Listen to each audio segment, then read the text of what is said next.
Hey everyone, thank you for tuning in. So, if you're watching live, awesome, thank you so much. If you're watching after the event as well, amazing, thank you so much. Also, really appreciated all the feedback and everything, and really appreciate you all. So, I wanted to speak today about something that always comes up so often. A lot of people feel like in their careers they hit a ceiling at some point. They can't progress. They've performed really well, they've been doing great, but they're getting passed over for promotion, and they just feel like they've hit the ceiling. And I hear it all the time. So I think I wanted to just go through that step by step, the kind of things that I would do and the things that you can do that are within your control, to get yourself that next step up. And I think before you even start, it's really important to just appreciate and be grateful for where you are, right? Everyone's in a different scenario. And also thinking about what progression is for you, like what does it really represent?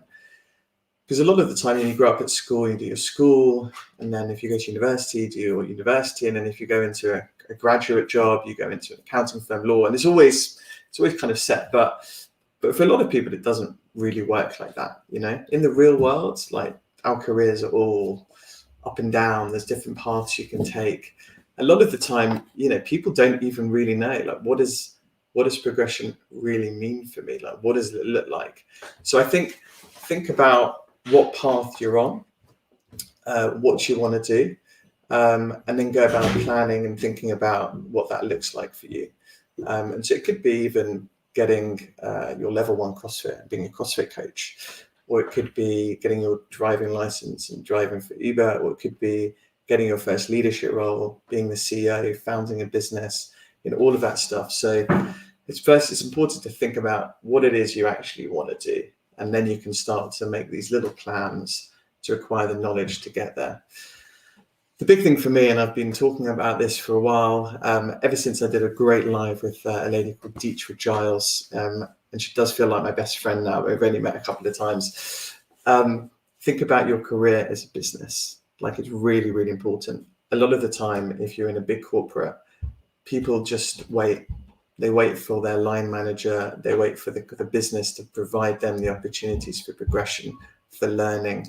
Like, they're always waiting, right? Everyone's waiting for someone else to give them that chance, to give them the opportunity. I haven't got the job because my boss promoted someone else or something like that. So think about your career as a business. You're the CEO, and what are the steps that you can do to propel yourself, right? You can go to your line manager and say, like, what are the top 3 things that keep you up at night?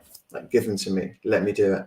And by doing that, suddenly you're being proactive, right? You're being the consultant, and you're taking work off your manager, and you're already in that conversation, right? So big thing for me, if you take anything away from this, is take ownership and charge of your own career. Don't wait for people to provide the opportunities. Don't wait for people to provide the learning.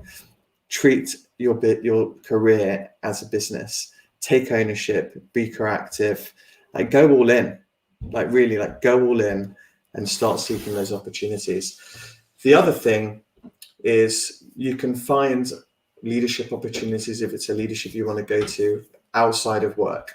So look for wherever you can outside of work that will provide you the opportunities to lead, to learn the skills you want to learn, whatever it might be. Like, don't just leave it to work. You can look outside. It could be a sports club.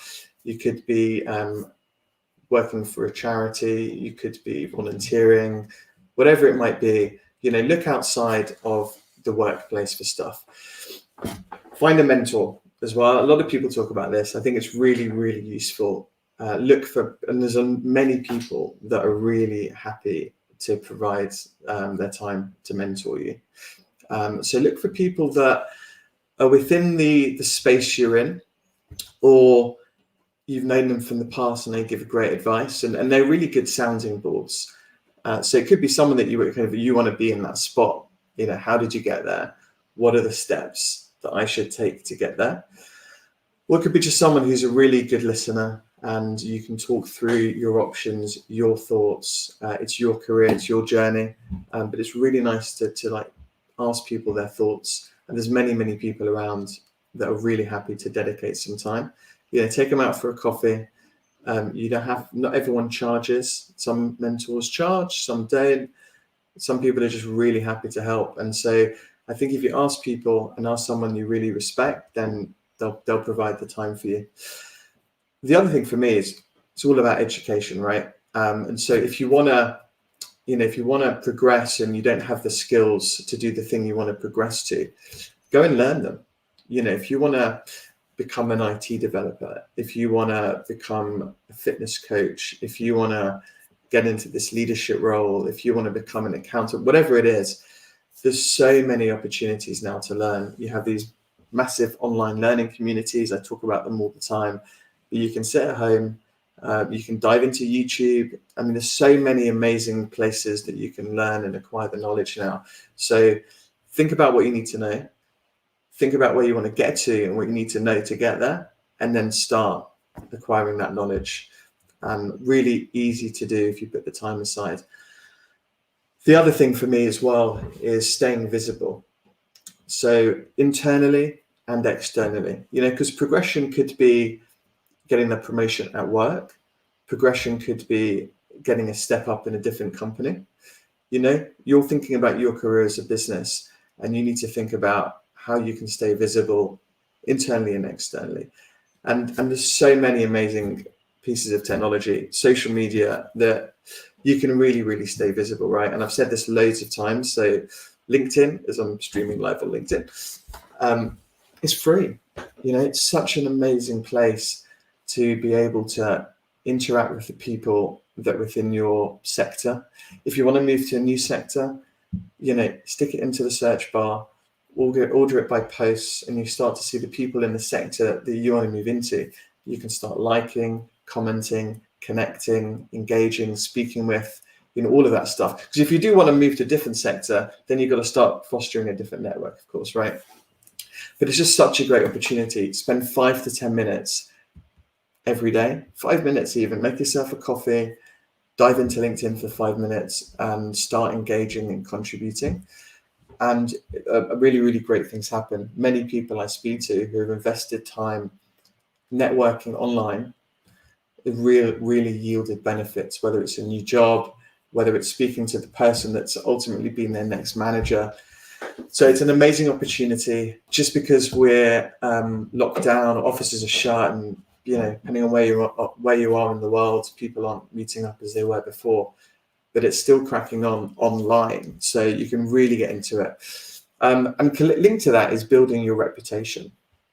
So again, you want to be contributing to the conversation, right? You want to be diving in. I think for me, it's all about, just go all in on these things, whether it's writing some articles, writing some posts. As you started to comment, connect with people, and you've built up your confidence a little bit online, you can then start to contribute. So you could share posts, you could write comments, things like that. And before people meet each other, everyone Googles everyone, and the LinkedIn stuff comes up. People check out your posts, your activity.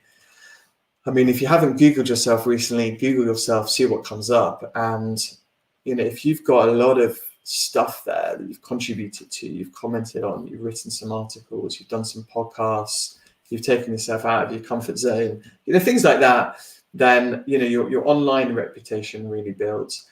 Offline as well, just be kind and want to help people. If your teammates need help, dive in, think about your team, think about how you can help them. Those kinds of things really build your reputation. Take the difficult projects away from your line manager and help them. These kinds of small little acts really go a long way. So I would do all of those activities. They're the things that you can control. The other interesting topic right now, and I think I'll speak about this another time, is around virtual. How to stay visible when you're at home and your boss is in the office, or your boss is at home and you're in the office. So there's these kinds of different dynamics going on.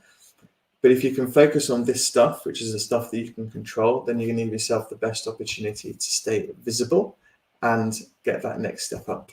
So thank you so much. Hope you enjoyed it. Don't forget to sign up for our YouTube channels at Bentley Lewis, at Don't Take Out Your Phone. If you need any help or advice, feel free to DM me, and see you soon.